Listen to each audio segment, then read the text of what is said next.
我弟嘴馋，捡了在外面泡了3天3夜的木耳。我妈剁成细线，做成饺子，1人1碗。我说木耳泡久了有毒，却无人理会。我只能趁我妈不注意，将饺子倒进猪槽。我妈看见了，顿时火冒3丈，一巴掌将我打倒在地，把我的头按进猪槽里，要我吃干净。当天夜里，我毒发身亡，他们却将我卖给别人家配了阴婚，给我弟换了条金闪闪的长命锁。赔钱货也就这点用。再睁眼，我重生回。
妈急得直哭，手胡乱挥舞着。我知道她也毒发看不清了。村长做主，叫来了人，一起用板车要将我们全家送到镇上的卫生所去。但我奶奶不肯，你们去吧，我躺躺就好。情急之下，我爸妈也顾不得他，让我留下来照顾奶奶后，他们坐在板车上扬长而去。他们走后，我看着床上的奶奶越发的虚弱了起来，事无不清，抽搐这些一样也没有放过她。随后我去院子里打了一碗清水回来递给她。奶奶，要不你先喝点水？我不喝，为什么全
再耽误要知大事。等我们风尘仆仆的到了大医院，更糟糕的事情来了。食物中毒太深了，老人瘸了一条腿，中年男人吃得多就不回来了，女人虽然瞎了一只眼，好在还是活下来了。你们是怎么搞的？木耳不能泡过夜不知道吗？一会儿去把费用结了。大家大眼瞪小眼，只能无奈凑钱付医疗费。3天后，等我们带着我爸回到院子时，我弟已经在家里躺了3天了。我妈抱着黑色的骨灰盒跪在我弟旁边大哭。我苦命的儿。我妈总觉得中毒不是木耳的问题，将木耳从盆里捞出来。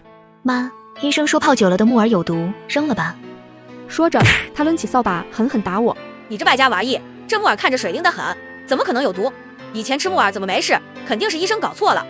而我奶奶明明听见了，却不出声阻止，因为她心里也存了一丝侥幸。以前村里也有人吃过，怎么没事？家里男人死了，丧事不得大办吗？木耳可是山珍，刚好我和你姨学了一手佛跳墙，让村里人都好好见识见识。于是我妈费了大半天把木耳做成佛跳墙，端上了桌面。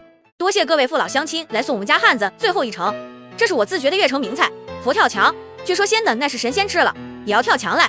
听我妈这么一说，本来就疲惫的乡亲们激动了，纷纷抄起筷子对佛跳墙大快朵颐。忽然有人夹起一块木耳，脸色难看。听说你们家食品中毒，是吃了泡酒的木耳，你这木耳保鲜吗？医生说酒泡的木耳会有毒，这不纯属胡扯吗？这木耳我们以前吃的老多了，就连今天用的木耳都是上一次剩的。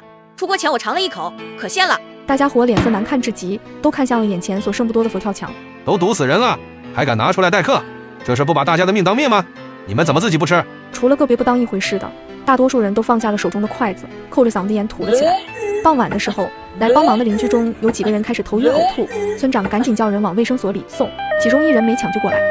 第2天，我家这边正抬着我爸的盒和我弟的棺准备上山，死者的家属已经披麻戴孝的把路给堵了。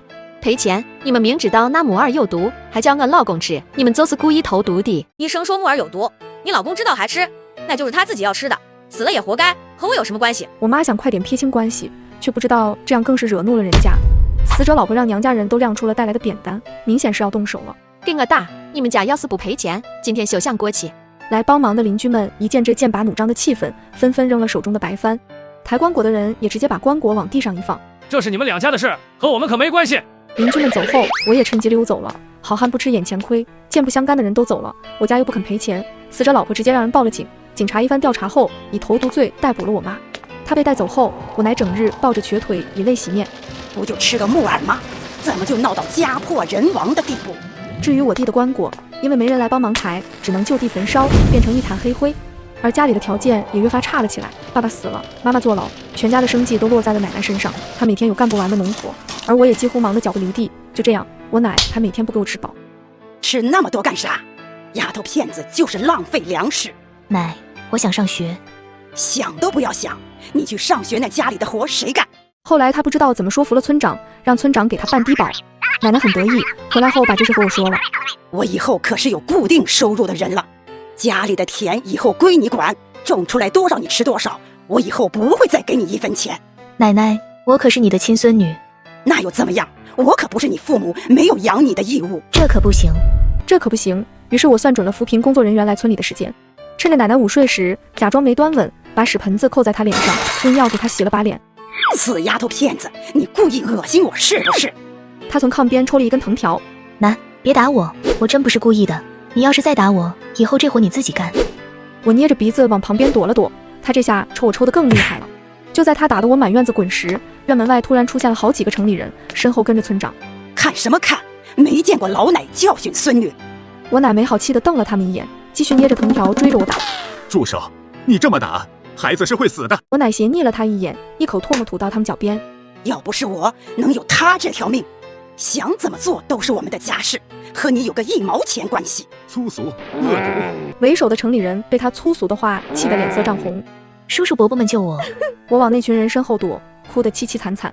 上辈子他们也出现过，也是为了办低保，但他们好心给我的低保钱，我1个月也没拿到过，都被我弟和我爸妈他们每个月给挥霍掉了。上辈子你们让我不好过，这辈子别想办低保。让开！我打我自己孙女，你们这些外人插什么手？我奶顶着一身恶臭冲了出来，差点一藤条甩在领导身上。这些领导们闻到一阵恶臭味，纷纷躲得远远的。他们看向身后面如菜色的村长。这就是你说需要帮扶的困难户，简直是个泼妇，他不配拿低保。一句话让我奶到手的低保飞了。他没想到这群路过的人就是城里来的领导，顿时跌坐在地上开始哭惨。我儿子孙子都死了，儿媳还坐牢了，就剩个不值钱的丫头片子，怎么就不配低保了？领导们可不吃他这一套，他们见我身子瘦弱矮小，倒是生了些恻隐之心。孩子，你上几年级了？我奶要我干家务，不给我上学。说着说着，我眼眶红了起来，就这样眼巴巴地望着那群领导。孩子都这么大了，怎么能不给上学？胡闹！必须上学，明天就去。村长，这事你得管。适龄儿童到了年纪不给上学，是你这个村长的失职。在领导们的监督下，我终于又一次光明正大地走进了小学的课堂。几年过去，我也即将面临中考。奶奶自那一次事情之后，身体一直不太好，现在更是一直卧病在床。汉弟呀，没想到最后还是你最出息。您都快死了，有什么话赶紧说了吧，别装什么慈爱了。要是天赐还活着，还有你什么事？你这个白眼狼，我诅咒你这辈子不得好死。天赐和你爸妈都是被你克了。你放心的走吧，到时候我直接把你骨灰扬在村口，你就在那守着你的好大儿好大孙吧。处理完丧事后，我考上了市里一所重点高中。为了攒学费，我把村里的房子和地都给卖了。这地方我一辈子都不会再回来。这一次，我终于可以像小鸟那样自由自在地飞翔。